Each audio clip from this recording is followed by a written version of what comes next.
Hi everyone! Good afternoon. I'm back. It's your Mama Sam para sa ating chika update ngayong hapon. So eto nga, this is it guys. Pag-uusapan natin ngayon, Latino or Latina community. Surrender na ba sa Pilipinas? Kung bakit, yan ang tatalakayin natin ngayon. But before anything else, hello Philippines and hello beautiful people, mabuhay.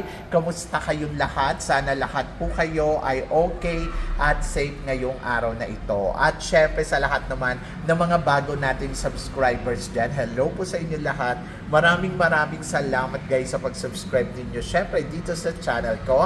At syempre sa lahat naman ng makasolid na makamamasam dyan na laging tumututok dito araw-araw, lagi-lagi. Maraming salamat guys sa inyong lahat. Syempre pag-uusapan natin ngayon, eto nga, So, Latino community nag-react sa Pilipinas dahil nga after manalo ni Katrina Ligado sa Miss Supranational. So, eto na nga, mukhang talagang nababibes nila na malakas ang laban ng Pilipina beauty queens natin sa lahat ng international pageant.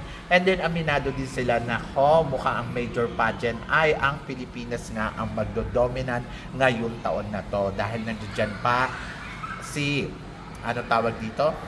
Sa Asia Rose Simpson na lalaban ng Miss World. Andiyan din si Bea Milan Windorski na lalaban naman ng Miss Universe.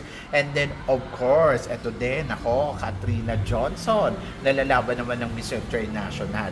Sinabi ko nga sa inyo, nararamdaman ko itong taon na to ay mukhang mag-grand slam na ang Pilipinas sa international stage. At hindi pa natin nararanasan yon yung nakuha natin yung lahat ng corona sa Miss Supranational, Miss Universe, Miss World, and then of course Miss International. And then looking forward tayo dyan kung sino nga ba ang makakasungkit ng corona. At either ang ating Miss Earth ay malakas din ang laban, di ba? So talagang excited ako dyan. Sabi nga doon ng mga Latino or Latina, mukhang Philippines na ang magdodominant para sa international stage, yung mga major title, like example Miss World. Paano naman kasi sino ba naman ang hindi naniniwala na malakas ang laban ni Asia? Kahit ako, Diyos ko Lord, si Asia ay isa sa mga talagang ituturing mo na isa sa mga magaling, malakas at competitive na contestant dito sa Miss World. Pero sabi ni Asia, ayaw daw niya mag-expect masyado sa magiging laban niya. Pero well-prepared siya sa lahat ng aspeto. Like example, yung kung ano man yung challenge, ayun daw, talaga daw, lalaban daw siya doon.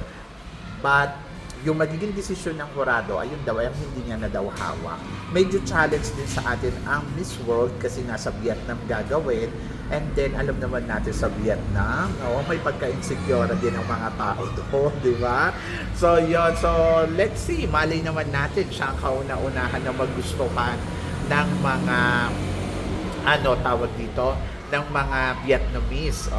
So maganda si Asia, matalino, at ayun nga, kaya siguro nasisiguro nila na kung malakas talaga ang laban at prepared. So aalis na sa next week si Asia.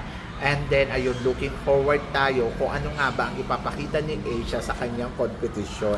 Siyempre, nag-expect tayo lahat na may uuwi niya ang corona ng Miss World. At yan yung abangan natin.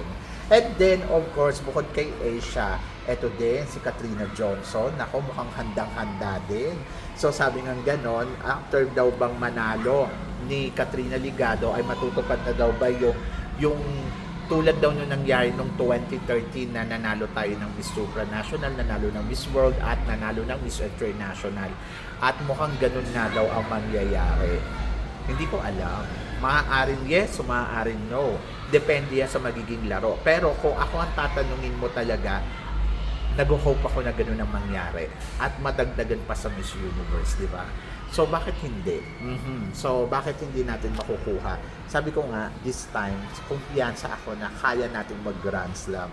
So, nung una, sabi ko nga, si Katrina Ligado, mukhang mag-Grand Slam ba? Pero ayun na, nakuha na ni Katrina Ligado, nakahinga na tayo.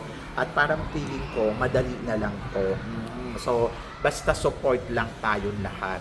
So ngayon, ang unang lalaban na after Katrina Ligado ay si Asia Rose sa Vietnam. So aalis na siya this week, para sa kanyang competition sa Vietnam. Actually, start ng competition doon ay sa 8, sa Saturday.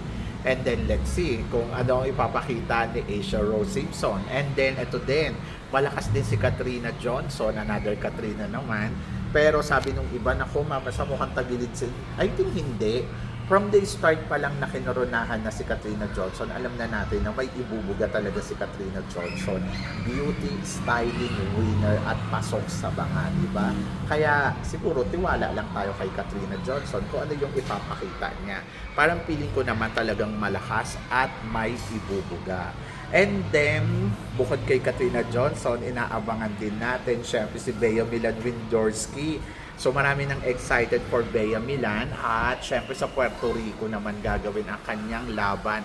So ito din sinasabi din ng kadamihan, nako, mukhang si Bea talaga ang mananalo. But alam nyo guys, sa totoo lang, challenge din naman to kay Bea. Kasi hindi naman din madali, di ba? Ang magiging laban ni Bea kasi sa Puerto Rico, katulad din ng kay Asia. Alam mo yon, yung mga country na ganito, halimbawa, Latin country, madalas dyan ang nananalo, Latina din, di ba? So, yun. So, hindi natin alam, pero mukhang may ibubuga. Kung meron namang tatanungin nyo ako kung may laban, may laban. Dahil alam naman natin na iba din ang quality ni Bea Milan Windorski, hindi rin basta-basta. At bukod doon sa humbleness niya, matalino din. So, kailangan ko lang kay Bea ng konting transformation, and then, ayun nga, maghanda din sa Q&A kasi yung Q&A niya nakakasagot naman pero hindi pang pageant. So ngayon, ayun yung kailangan tutukan kay Bea. Pero nung isang araw lumabas si Bea, no? Talagang masasabi ko din ay hindi din maganda talaga ang Bea Milan at may ibubuga talaga. So in fairness naman kay Bea, talagang nagtatap pa rin siya sa mga sa mga prediction. Lagi pa rin siya nakalagay sa top 5, mga tipong gano'n. Yun naman yung importante. Ang importante ay meron siyang ibubuga at meron siyang ipapakita. So yun yung lumabas siya nung isang araw, gandang-ganda ako, yung naka-green siya. Ewan ko kung saan siya nag-guest or nag-judge. Ay, grabe naman ang Bea. Sobrang panalo talaga ang kaitsurahan ni Bea. At masasabi ko, in fairness, si Bea Milan talaga ay isa sa mga masasabi natin na palaban. Masasabi natin na may ibubuga, masasabi natin na, alam mo yon, na iba din talaga ang ganda ng Bea Milan. Kaya sabi ko, kaabang-abang talaga ang magiging laban ni Bea Milan Windorski. Grabe, ngayon pala, ramdam ko na si Bea, parang mas tumaas kasi yung kumpiyansa. Actually, yung mga beauty queens natin, like example, ayan, si Asia Rose, syempre, nandoon na mas napipressured sila ngayon kasi syempre yung comparison with Katrina Ligado, di ba? So yung nanalo si Katrina Ligado, pwedeng tumaas lalo yung kumpiyansa ng mga Pilipina beauty queen, or pwede din naman na maka-apekto to sa kanila at maging pressured. Pero yung kay Asia Rose, to be honest, parang feeling ko, strong yung mindset niya na parang syempre, alam niya na iba yung laban ni Katrina, and then parang naramdaman ko sa kanya na no, you have to watch me. Ganon yung naramdaman ko sa kanya. Either Bea Milan, ganon din. So, Katrina Johnson, parang feeling ko ganon din. So, ang maganda lang kasi sa mga beauty queens natin, yung confident nila ngayon, etong batch na to yung confident level nila mataas. Tapos yung paniniwala nila sa sarili nila talagang nandoon. Tapos alam nila kung paano lalaruin yung competition. Plus, meron talaga silang ibubuga. Kung Q&A, kaya nilang sumagot. Tapos kung performance, kaya nilang mag-perform. Kaya parang feeling ko, okay, ito talaga yung group na to. Ito yung strong talaga na pwede talaga nilang makuha ang mga corona sa international. Kaya hindi mo rin mabiblame yung mga Latina community na ganun talaga yung maramdaman nila na parang, okay, malakas talaga si Philippines. Mukhang kay Philippines mapupunta talaga ang mga corona ngayon, di ba?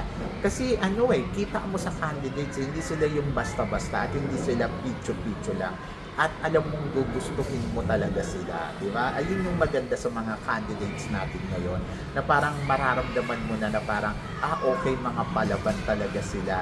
Mataas talaga yung kumpiyansa nila sa mga sarili nila at alam mo yun, yung determination nila na makuha ang corona sa international stage, nandoon talaga. Kaya ano din ako na parang okay, so kaya to. At hindi lang si Bea hindi lang si Bea, si Katrina at saka si Asia, kahit din ang Miss Earth, yung pambato natin sa Miss Earth, may magic din siya na alam mo yun, kaya niya din mag-penetrate talaga at matalino din. Hindi mo din pwedeng isnabin ng ganun-ganun lang. Kaya talaga yung mga major pageant talaga kaya natin makuha. So naka-1 na tayo. Hintayin natin kung ano magiging resulta sa Miss World, ano ang magiging resulta sa Miss International, sa Miss Universe, sa Miss Earth, sa Miss Grand. Alam niyo, sa totoo lang, kung si Angelica Lopez ang mananalo, malakas din yung laban ni Angelica Lopez. Pero hindi ko lang alam kung kaya ba natin yung triple back-to-back. So, abangan natin. Konting konting palo, konting hilot, laban yan, di ba? So, yon. So, tiwala. Ayun ang kailangan natin gawin. Tiwala sa mga candidates natin and then wish all the best for them, di ba? Pero kayo ang tatanungin ko, tingin ninyo, mag-Grand Slam kaya ang Pilipinas ngayong taon na to, katulad ng nararamdaman ng mga Latina community?